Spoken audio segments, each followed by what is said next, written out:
안녕하세요. 부자경의 김인성입니다.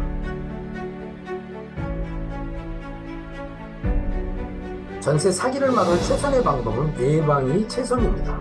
그래서 전세 주택을 구할 때 계약 전, 계약 체결 시, 계약 후 잔금 지불 전에 주의를 하고 사고를 예방하고 전세 조건에 맞는 대처를 해야 하는데, 지난 차수 1강에서 계약 전 주의사항에 대해 살펴보았습니다. 오늘은 계약 체결 시에 어떤 점을 확인하고 주의를 해야 하고 그 점에 대해서 알아보겠습니다. 전세주택을 구하면서 계약 전에 임대인의 조건과 임차인의 요구 조건에 합의가 되면 등기부 등본 확인 절차를 끝나서 계약하기로 결정이 됩니다. 설령 등기부 등본 확인으로 임대인의 조건과 맞아서 계약이 결정이 됐다 손 치더라도 계약 체결 직전에 다시 한번 직접 등기부 등본을 열람해서 권리 변동 여부를 확인해야 합니다. 이거는 필수입니다. 등기부 등본을 확인하는 걸 귀찮아해서는 안 됩니다. 등기부 등본상의 가불란의 권리 변동 사항을 확인해야 되는 이유는 계약 체결 전에 집을 보면서 임대인이 등기상의 권리를 확인해 준 내용과 또 등기부상의 권리를 직접 확인한 내용과 계약 체결 당시에 등기부 등본상에 어떤 권리 변동 사항이 있는지를 확인하는 내용입니다. 짧은 시간일 수도 있지만 그 사이에 권리 변동이 상당히 많습니다. 그러므로 전세 사기를 많이 당한다. 자, 그걸 유의를 해야 됩니다. 그래서 이제 우리가 갑불안에 소유권 변동 사항이 있었는지, 여기서 이제 급작스럽게 소유권이 변동된 사실이 확인되면 이것도 주의를 해야 된다. 또 갑불안에 압류나 가압류, 가등기, 가처분 등 권리 설정이 돼 있는지, 이런 권리가 있으면 일단은 전세 계약은 안 하는 게 좋습니다. 피하는 게 좋습니다. 또 을굴안에 있어서 임대인이 제시했던 선순위 채권 외에 막상 계약을 체결하려니 또 채권이 근저당이나 임차권 설정 등이 설정돼 있는지 요 내용도 잘 또 확인을 해야 됩니다. 이런 내용이 확인이 됐다. 그러면은 계약을 안 해야죠. 포기를 해야 됩니다. 계약 체결 전에 다시 한번 직접 등기부 등본을 열람하는 거 잘 체킹해야 됩니다. 이 내용은 깡통 가격 및 위법 계약을 방지하기 위한, 예방하기 위한 방법입니다. 필수 내용입니다. 등기부 등본입니다. 갑불안에 소유자를 확인하고 이것이 이제 계약 체결 전에 또 바뀐 내용이 있다. 그러면 유의를 해야 된다고 얘기를 했고요. 또 갑불안에 소유권을 제한하는 사항들, 특히 가등기라든지 가압류, 압류, 여기 이제 가처분도 있을 수 있습니다. 이런 권리가 있으면 계약을 해서는 안 된다. 또 을굴안에 방금 설명한 임차권 설정, 근저당 설정, 이 추가로 이런 권리가 사전에 봤던 등기부 등본 외에 이런 등기가 또 설정돼 있다. 그러면은 이 주택은 위험한 주택이다. 이렇게 볼 수가 있습니다. 특히 근저당 설정은 추가로 안 됐다 손치더라도 임차권 설정이 돼 있다. 이 임차권 설정은 임차인이 해당 주택에 거주하던 임차인이 전세기간 만료 후에 보증금을 반환받고 나가야 되는데 임대인이 보증금을 반환을 안 해주기 때문에 임차권 설정을 한 것입니다. 이런 주택은 상당히 위험하다. 또 임차권 설정을 해놓고 나서는 이사도 갈 수 있습니다. 그래서 빈 방이 될 수 있습니다. 이 빈 방에다가 다시 임대인이 세를 놓는 경우 상당히 많습니다. 위험합니다. 이런 걸 잘 체킹을 해야 된다. 이런 내용입니다. 자, 등기부 등본을 확인하는 건 너무 쉽습니다. 인터넷 등기소가 있습니다. 열람하는데 700원밖에 안 들고 시간도 빠르게 진행할 수가 있습니다. 어느 집이나 PC 한 대쯤은 다 가지고 있고 또 PC가 설령 없다던 치면 가까운 PC방에 가서 또 확인도 할 수가 있습니다. 그래서 이런 내용은 필수고 여기 이제 확정일자까지도 이제 확인할 수 있는 그런 카테고리가 다 있기 때문에 얼마든지 인터넷에서 확인해서 권리관계 분석을 할 수가 있습니다. 이 내용도 역시 깡통가격이나 권리의 하자 여부를 사전에 확인하고 예방하는 차원입니다. 등기부 등본상에 어떤 권리의 변동이 있으면 계약해서는 안 된다 하는 내용을 설명을 드리고요. 등기부 등본 열람 결과 확인되고 합의된 내용의 변동이 없다. 이런 때에는 반드시 2인 이상 동행해서 물건 정보를 제공한 중개업자의 공인중개사 사무소에서 계약하는 것이 좋습니다. 자, 2인 이상 동행은 또 이건 필수입니다. 또 여기서 물건을 제공한 중개업자의 공인중개사 사무소에서 계약한다는 내용은 임대인 직접이나 또 분양사무소에서 물건을 보고 계약하는 경우가 있습니다. 그런 계약은 가급적 피해라. 설령 거기서 정보를 제공을 받았어도 인근에 있는 공인중개사를 의뢰를 해서 진행하는 것이 안전하다. 개업 공인중개사를 통해서 이 물건의 정보를 받고 계약을 하면은 거기에 소속 공인중개사나 또는 중개보조원들이 등록된 사람들인지도 같이 확인하는 것도 필수입니다. 그래야지 안전하다고 봅니다. 대부분 요즘 전세 사기로 인해서 무리를 일으키는 중개업자들은 다 무등록, 무자격 업자들이 상당히 많습니다. 개업공인중개사들 같은 경우에는 중개확인 설명서를 통해서 물건에 대한 권리관계에 반드시 체킹을 합니다. 그래서 그 권리관계를 미기재를 했거나 또는 고의 과실로 인해서 임차인에게 피해를 입힐 경우에는 보험에 가입되어 있기 때문에 임차인들이 또 배상을 받을 수가 있는 그런 내용입니다. 계약을 할 때는 주택임대차 표준계약서를 가급적 사용을 하되 이 계약서를 사용을 안 하더라도 뭐 큰 문제는 없습니다. 이 특약 내용이 있습니다. 이번에 전세 사기 방지를 위해서 주택임대차 보호법도 개정이 됐으면서 이 주택임대차 표준계약서에 특약 내용이 신설됐습니다. 그러나 특약 내용 믿지 마십시오.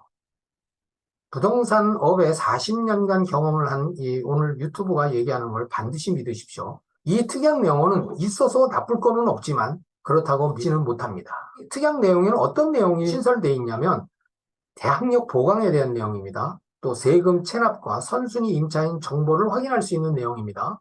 추가 저당권 설정 금지 내용입니다. 임차인 보호 규정은 분명히 맞습니다. 자, 여기 내용을 살펴보면 주택을 인도받은 임차인은 몇 년, 몇 월, 며칠까지, 그러니까 공란으로 나눴는데 이 공란이 필요 없습니다. 인도받은 날, 잔금을 지불한 날 주민등록 전입신고를 해야 합니다. 필수입니다. 이게 임차인 입장에서는. 주택임대차성 확정일자를 받기로 하고 임대인은 위 약정일자의 다음 날까지 임차주택의 저당권 등 담보권을 설정할 수 없다. 자, 이런 내용이 신설됐습니다. 임차인의 대항력은 전입신고 다음 날 0시부터 대항력의 효력을 갖습니다. 임대인의 담보권 신설은 다음 날까지이기 때문에 대항력 설정일보다는 좀 늦은 시간입니다. 그렇지만 전세 사기꾼들이 저당권 등 담보권을 설정할 수 없다고 이렇게 특약 단서에 있다고 사기 안 칩니까? 그렇기 때문에 이 특약 내용을 믿지 말라는 얘기를 합니다. 자, 이 담보권 설정을 하지 말라고 그랬는데 이것을 위반하게 되면 어떻게 됩니까? 특약 위반으로 인해 손해배상을 해야 됩니다. 손해배상 해줍니까? 아, 특약에 있으니까 손해배상 해줄게. 그리고 순순히 전세금 반환을 해줍니까? 안 해줍니다. 먹튀를 했기 때문에. 이미 고의적으로 전세 사기를 치려고 작정을 했는데 뭘 손해를 배상해 줍니까? 이 특약이 있음으로써 오히려 전세 사기꾼들한테 멍석 깔아주는 행위다. 계약을 하면서 자 이거 봐라 이렇게 담보권 설정할 수도 없고 만약에 위반하면 손해배상을 해줄 테니 걱정하지 마라. 뭐 걱정하고 염려를 하면서 이렇게 계약을 하냐 이런 내용 얼마든지 합니다. 감언이설 대단합니다. 전세 사기꾼들. 그래서 이 특약을 믿지 말라는 얘기입니다. 그래서 이 내용은 사실은 대항력 보강인 내용이지만 이 대항력 보강을 특약으로 넣는다고 해서 보강이 되지 않는다. 전세 사기꾼들이 손해배상을 안 해준다. 손해배상을 받으려면 어떻게 됩니까? 금방 나옵니까? 손해배상이? 안 해주는 거 금방 받을 수 있습니까? 이미 먹튀했는데 소송을 해야 됩니다. 소송은 멀고 길고 힘듭니다. 그래서 이 특약을 믿지 말라는 얘기를 그래서 하는 겁니다. 자, 그 다음 내용은 임대차 계약을 체결한 임차인은 임대차 계약 체결 시를 기준으로 임대인이 사전에 고지하지 않은 선순위 임대차에 대한 정보와 체납한 국세, 또 미납된 국세, 지방세가 얼마를 초과하는 것을 확인한 경우, 이거 얼마는 쌍방 합의 모양입니다. 여기에 이제 금액이 공란으로 되어 있기 때문에 임대차 기간이 시작하는 날까지, 임대차 기간이 시작하는 날까지라는 경우는 잔금을 납입하고 입주한 날, 그날을 얘기를 하는 거죠.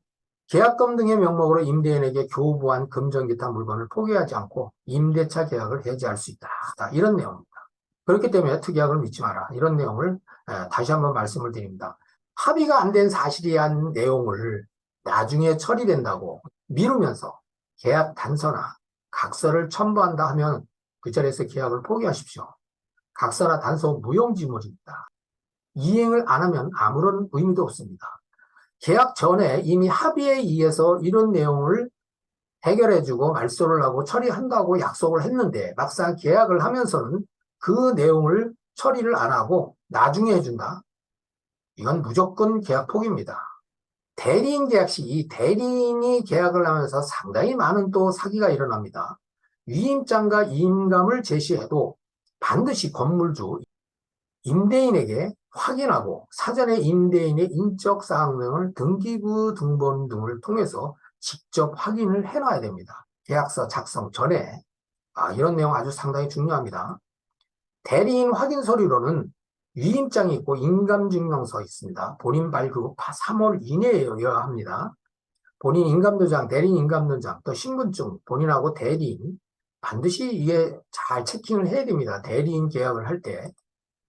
위임장 주요 확인 내용은 위임 대상물의 위임 내용, 위임 대상물이 전세를 얻고자 하는 주택인지 아니면 다른 주택인지 그런 내용 잘 확인해야 됩니다. 이거 소홀히해가지고 또 당합니다. 또 소유자의 인적사항이 등기부 등본 등을 통해서 아니면 주민등록 등본을 요구를 해도 됩니다. 그런 서류를 통해서 확인을 해야 되고 대리인 인적사항도 반드시 잘 체킹해야 합니다. 단 하나의 실수, 단 하나의 소홀함으로 전세 사기를 당하고 전세 보증금을 잃어버립니다. 한 가지 한 가지 잘 체킹을 해야 되죠. 자, 이임장 내용은 어떤 특별한 양식은 없지만 보통 이런 이임장을 사용을 합니다. 자, 위법계약 및 이중계약을 예방하기 위한 하나의 체킹사항입니다. 근저당이나 압류, 가처분, 신탁등기 말소나 해제 등 조건부 계약은 보류거나 무조건 계약을 하지 않는 것이 전세 사기를 안 당하는 지름길입니다. 교묘하게 이 조건부 계약들을 많이 합니다. 거기에 넘어가면 안 됩니다. 신탁된 주택일 경우 반드시 동의서를 확인하고 계약을 해야 한다. 특히 다가구 주택, 다준주택, 또 근린주택이면서 다가구가 많은 그런 주택들 경우에 신탁 등기가 된 건물이 많습니다. 그러니까 소유권이 신탁회사로 넘어가 있습니다. 이 신탁으로 하는 경우는 다가구 주택에는 방마다 최우선 변제금에 해당하는 금액을 공제를 하고 대출을 해주는데 신탁회사인 경우에는 공제를 안 합니다. 그렇기 때문에 소유자들이 대출을 많이 받기 위해서 이 신탁 등기를 하고 나서 아무런 문제가 없는 것처럼 임차 계약을 하는데 그때 반드시 동의서가 있어야 됩니다. 신탁회사에서 동의서가 없는 계약은 그거는 무효고 어디 가서 주장도 못합니다. 계약 특약상의 납세 증명서나 선순위 임대차 정보를 등을 계약 전 사전 확인을 필수적으로 해야 됩니다. 계약 당시에 동의서를 받는 것도 중요하지만 그 전에 임차인이 미리 임대인으로부터 사전에 동의를 받아서 확인해 두는 것이 중요합니다. 계약금 지불 대상을 집주인이 아닌 대리인이나 그 가족 또는 공인중개사 등의 계좌로 지불 요구 시에 계약을 거절합니다. 반드시 신분증과 등기부상의 명의 계좌로 송금을 해야지 나중에 보증금도 반환받고 하자가 안 생깁니다. 이런 내용으로 또 사기치는 경우가 상당히 많습니다. 그래서 이 내용은 위법계약 및 이중계약을 방지하기 위한, 예방하기 위한 아주 주의를 기울여야 될 내용입니다. 반전세나 월세 계약 시 최초 근저당 구간의 소액보증금 한도 내에서 계약하는 것이 좋습니다. 최초 근저당 구간이라 하면 여기서 자료를 보면 이게 소액보증금과 최우선 변제금에 대한 설정 내용입니다. 해당 주택에는 근저당 설정 날짜가 있습니다. 그러면 그 근저당 설정 구간에 소액보증금 범위와 최우선 변제금이 설정이 되어 있습니다. 그래서 해당 주택에 2018년 9월 18일자에 최초 근저당이 설정돼 있으면 그 당시에 서울특별시 1억 1천만 원 이하의 3,700만 원을 최우선 변제금을 받습니다. 경매로 진행 시에. 그런데 지금 5천만 원의 계약을 했다. 그리고 후순위 대항력이 없다. 그러면은 1,300만 원에 대해서 손실이 일어난다. 이런 내용입니다. 현재의 기준으로 보면은 5,500만 원이기 때문에 손실이 안 생기지만 최초 근저당 일자를 가지고 따지기 때문에 그런 손실이 일어나는 겁니다. 그렇기 때문에 최초 근저당 일자 구간에 소액보증금 한도로 월세 보증금을 지불하는 것이 좋다. 이런 내용입니다. 사전에 전입신고를 할 수 있도록 합의를 했다 하면은 계약 체결과 동시에 전입신고 동의서를 받습니다. 그러면 즉시 미루지 말고 전입신고와 확정일자를 받아놓는 것이 중요합니다. 위상에 한 가지라도 결격 사유가 있으면 계약을 거절하고 계약을 포기를 하십시오. 그래야지 내 재산 내가 지키는 일입니다. 지금까지 전세 사기를 막기 위한 계약 체결 시에 그 예방과 주의사항, 대처 방안에 대해서 설명을 드렸습니다. 다음 차수에는 계약 체결 후 잔금 지불 시에 주의해야 될 내용을 살펴보겠습니다. 여기까지입니다. 감사합니다.